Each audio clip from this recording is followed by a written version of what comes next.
ஆமா உன்மகளை இங்க காணும், இரு கூப்பிட்டுறேன். ஆயிஷா இங்க வாமா. அஸ்ஸலாமு அலைக்கும், நல்ல இருக்கீங்களா? வலைக்கும் சலாம், அல்ஹம்துலில்லா. நீ எப்படிமா இருக்க? அல்ஹம்துலில்லாஹ் நல்ல இருக்கேன். உன்னை சின்ன வயசுல பார்த்தது இப்ப எப்படி வளர்ந்துட்ட பாரு. அவ வளர்ந்து எதுக்கு? அவளுக்கு அறிவு கொஞ்சம் கூட வளரல, இன்னும் சின்ன பிள்ளையாவே இருக்குறா. ஒரு வேலையும் உருப்படியா செய்ய மாட்டேங்கிறா. இவகிட்ட வேலை சொல்றதுக்கு நானே செஞ்சுட்டு போலாம், சரி படிப்பு விஷயத்துலையாவது ஒழுங்காயிருப்பான்னு பார்த்தா அதுவும் இல்ல, நல்ல வாய்க்கிழிய பேச மட்டும் செய்வா.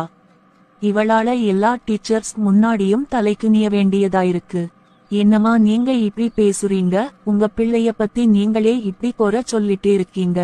அப்படியாவது அவளுக்கு புத்தி வருதான்னு பாப்போம். இப்படி அடுத்தவங்க முன்னாடி குறை சொன்னா அவளுக்கு புத்தி வராது, உங்க மேல வெறுப்புதான் வரும். ஏனப்படி சொல்ற?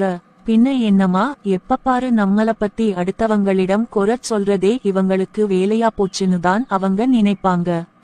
நீ இப்படி எல்லார்கிட்டையும் குறை சொன்னா அவ திருந்தவே மாட்டா. எதுவும் செய்யாட்டியும் கூட அவளை பத்தி நல்லவிதமா சொன்னா கூட பரவாயில்லையே, நம்ம உம்மா நம்மள விட்டு கொடுக்கல, இதுக்காகவாது ஏதாவது செய்யணும்னு அவங்களுக்கு தோணும். ஓஹோ, இன்னும் சில பேர் படிப்பு விஷயத்துல வீக்காதான் இருப்பாங்க. அவங்க இவ்ளோ முயற்சி பண்ணாலும் அவங்களுக்கு படிப்பு ஏறாது. அப்படி இருக்கும்போ அவங்களால என்ன செய்ய முடியும்? ஆமா அதுவும் சரிதான். இப்படி எல்லாரிடமும் குறை சொல்லும் போது அவளுடைய மனசு வேதனைப்படுமா இல்லையா? உன்னுடைய குறைகளை பிறரிடம் சொன்னா உனக்கு எட்டிருக்கும். ஆமா, கஷ்டமாதான் இருக்கும். காலப்போக்குல நம்ம பிள்ளைங்க கூட மாறிடுவாங்க. ஆனா நம்ம யாரிடம் குறை சொன்னோமோ அவர்களுடைய மனதில் நம்ம பிள்ளைய பத்தி சொன்ன அந்த குறை மட்டும்தான் ஞாபகம் இருக்கும். யார பத்தியும் யாரும் குறை சொல்லாதீங்க. உங்க பிள்ளைகளாயிருக்கட்டும், மனைவியாயிருக்கட்டும், தாய் தந்தை சகோதரர் யார் வேணாலும் இருக்கட்டும், அவர்களுடைய குறைகளை பிறரிடம் சொல்லாதீங்க. அவங்க இருக்கும்போது சொன்னாலும் தப்புதான், இல்லாதப்போ சொன்னாலும் தப்புதான்.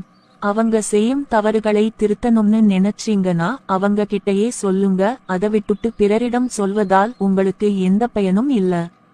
நபி ஸல்லல்லாஹு அலைஹி வஸல்லம் அவர்கள் சொன்னாங்க, ஓரடியார் மற்றோரடியாரின் குறையை இவ்வுலகில் மறைத்தால் அவருடைய குறையை அல்லாஹ் மறுமை நாளில் மறைக்காமல் இருப்பதில்லை.